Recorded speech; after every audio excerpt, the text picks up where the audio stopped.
Bharatiya Janata party అధికార ప్రతినిధిగా ఉన్న ప్రేమ్ గాంధీ పైరవీలు కూడా బాగా చేస్తారు అంటే పుణ్యక్షేత్రాలు తిరుగుతారు, అన్నదానాలు చేస్తూ ఉంటారు. అట్లాంటి ప్రేమ్ గారు సాధు సంతులను విమర్శిస్తారు. మీ కన్న పిల్లలే ఉండండి, తప్పు చేస్తే తిరుగుబాటు చేస్తున్నారుగా, వాళ్ళని కొడుతున్నారు కదా.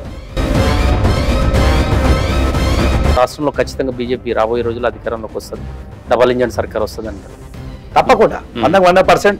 రేపు మేయర్ కూడా కొడుతున్నాం మేము.